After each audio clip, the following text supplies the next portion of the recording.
the first impression I had of Cohort 11 was the diversity of the batch, right? And all of them are so different to each other. And so while you have B2C startups, you have B2B startups, you have startups from Cambodia, from Bangladesh, from Pakistan, from Southeast Asia, all over the place. So I think that diversity was very interesting and very good mix of male and female founders. I think that was the other thing which stood out for me.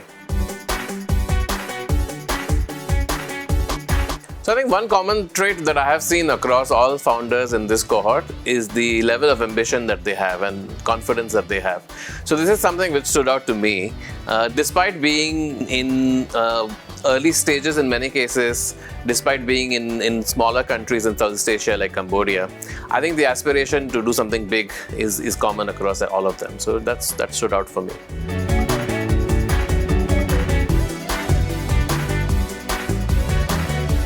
So the advice I find myself giving most often to the cohort is to focus on the problem versus on the solution. So I think many times, because of the way in which a startup is built, you try to jump to solutions very quickly without validating whether the problem really exists. And by the time you've built your solution, you might see that the problem was something else altogether. And so because if you do that, then the solution is validated much better and attacking a problem which exists. I think one pivot which is very interesting is how Paid, which is the earned wage access startup from Malaysia, is now getting into casual worker management. So what they discovered is that the core benefit that they were giving through earned wage access was the ability to give payments to staff on a very quick basis versus what was being traditionally done very manually. So they took this insight and then built a product around casual worker management and payments. And so I think they saw that there was an opportunity of this through one conversation with the client. They've been building a MVP for this particular product, and they're seeing very early signs of product market fit on this pivot. And so I'm quite excited about where this pivot takes them. So I think each one of these startups is facing some or the other challenge, either because they are in a market which traditionally is not very popular with VCs, for example, Cambodia, or it is facing a challenge in a space like battery swapping, which is a very emerging market. So they're all facing some of the other challenges, and each one of them has the gumption and the strength to fight on some of these challenges and come out victorious. So I think that's what I'm looking forward to for some of the batch. So I think the founder qualities which have emerged, I would, as I mentioned before as well, is the level of ambition, the confidence that is coming out, the understanding of their problem in their respective countries in a very minute level of detail. So for example, if you look at TBAI, the founder is herself a PhD in the field that she's built the startup in.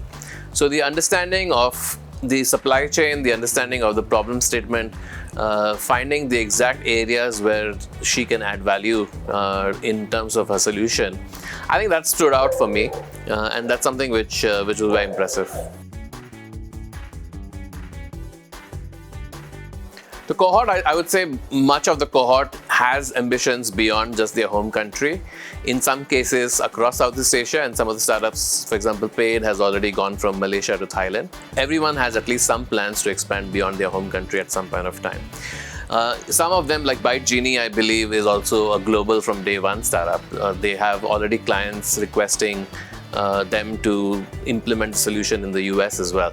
And there's this kind of pull coming from the rest of the world because they are the only unique one doing the same solution for their industry. So I believe that many of the startups have that ambition as well as the ability to expand globally or internationally. However, so many of them are also starting off in their home countries. They need to dominate, let's say, for example, Bangladesh for Tipsoi. Before they look to expand to other markets. So there's a lot of work to do, but the fundamentals are there for a successful international expansion when the time comes.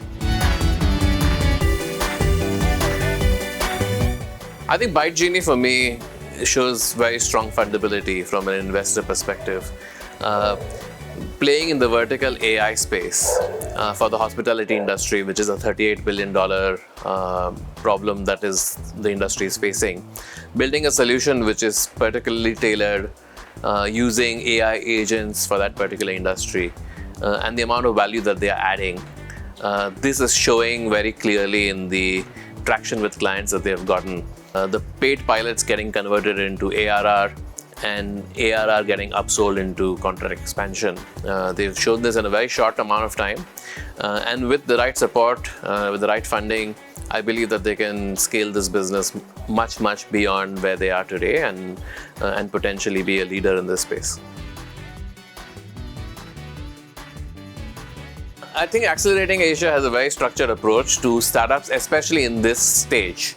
Especially startups which are in emerging markets, I feel that the approach is very well suited for startups which are playing in that space. In terms of how do you approach building the startup, but also looking to scale the startup going forward, not just in your home country, but internationally, which some of the startups, for example, from Bangladesh or Pakistan or Cambodia, will need to do at some point of time.